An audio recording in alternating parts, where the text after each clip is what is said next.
Hello, everybody. Hello. Do you see this device?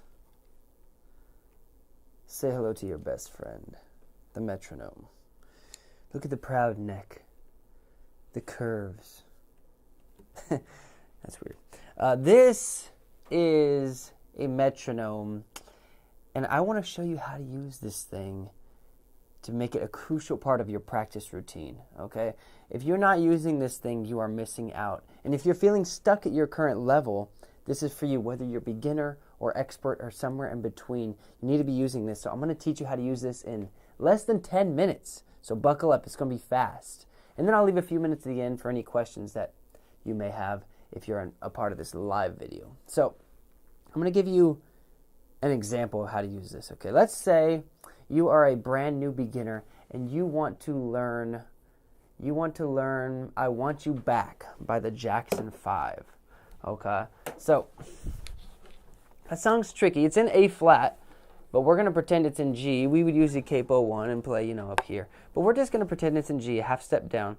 The chords are tricky. They go boom, ba-da-ba-da-bum, ba-da-dum, ba-da-ba-dum, boom, boom. Boom, boom, boom, boom, boom, boom, boom. You see, it's a lot of movement. And so if you're early level, that fast part where you go dun, dun, dun, dun, dun, dun, dun. All right, that's going to be too much for you. So what do? Okay, this is, like I said, this is a quick lesson. So here we go. We're going to take our metronome. We're going to establish what is the tempo of this song. Okay, so you can either Google it, because Google is pretty useful like that, or you can just tap it in. A lot of metronomes like this one have a tap feature where you can actually, see, mine's got a tap right here. But I know this song already is about 96, 97 beats per minute because I checked it right before I went live. I have the eighth notes on. Okay, you can turn those off. So 96 is really click, click, click, ba-da-ba-dum. Oh, baby, give me one more chance. Right, that sounds about right. So when we put the metronome at 96, I put the eighth notes on. I like to have the eighth notes on if we're anywhere but less than 100, honestly, or even sometimes past it. So at 96, that's the tempo of the song. So if we want to play that tough part, and we want to play E minor, G over B, C, G, A minor, D, G. At 96, it's going to sound like this. Ba-da-bum, ba-da-ba-dum, bum, bum, bum, bum, bum, bum. But that's too fast. I can't do it. But I want to be able to do it. So what do? I take the metronome, and I go from 96. I lower to, let's go super slow. Okay? It's best to start slow. So let's drop to 50. If you don't have eighth notes on your metronome, 50 would be really hard to follow. But it's going to sound like 100 because it's got the subdivisions in there. So we'll put it on at 50. Okay? That's 50 beats per minute. So for every minute, you'll hear 50 of click, click. It's less than a second. It's 60 would be a click every second. So it's a little less than that. So we're at 50.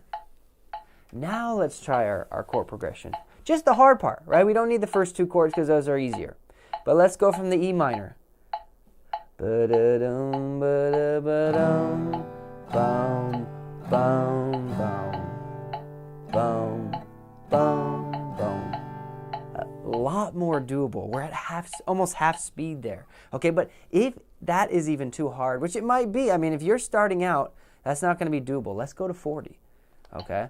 It's still got eighth notes on because it helps us to follow it when we hear more clicks. Ba-da-dum, ba-da-da, E minor, fast as you can, C, G. Dum, dum, dum. Right? That's something you might be able to hang with even as an early level beginner, say a month or two into your playing if you've been practicing regularly. So that is how simple it is to. By the way, if you are an early level beginner, you need complete beginner, or you've been playing for a year or so, but you're still dealing with some chord changing issues on the basic, C's, G's, A minors. You need to take my 12-day quick chord course. Okay, your progress is going to skyrocket. There's a link in the description to this video. It's on sale. It's going to be so good for you. The best 12 days you'll spend working on just your chord changes, and they'll sound, your progress will shock you. So go take that course. before it's too late at the current price. But anyways, back to this. I'm going to give you a chance. This is the whole video, right? That's the whole thing. You can use this trick on riffs, on solo. Okay, if you have any questions about what I've said, by the way, if you wanted me to clarify anything, put something in the chat. Okay, I'll give you a minute or so to do that, but put those in there. But I'm pretty much wrapping up here. All we've got to do is find the tempo of our song and slow it down. Okay, once you slow it down, you play it at that tempo. Okay, you've got it. Okay, if you can do it at 40, then you're ready to try it at 50, right? If you can do it at 50, you're ready to try at 60. Why do we need to slow down? Because we need to make sure our chords sound good. And when we slow things down, it gives our brain and our hands time to process what's going on. Make sure everything's sounding and feeling fluid. Once we start to speed up, we make sure everything still sounds fluid. We don't want to go too fast and have things be sloppy and gross. Okay, that's a turnoff. People will leave your concert. But if you go slow, work at it at a slow tempo, make it sure it sounds nice and pleasant to the ears, and then speed up, people will stay for your concert and they will throw flowers at you. That's the whole video. I did use this trick, by the way. I used this trick. Last week I posted a video of me playing a John Mayer solo from his song Belief. And there's one part in the song, it's a little tricky on acoustic, but it's something like a... I can't even remember what it is. I can't remember what the solo sounds like. Something up here. Something like that. I've already forgotten. Bad short-term memory. But it was that part of the lick was a little too fast for me to play right out the gate. So I established the tempo, which is about, I think, 100 or 101. That was the tempo of the song, and I dropped it to 90. And I played it at 90 a few times, and I went up to 95. Played it there a few times.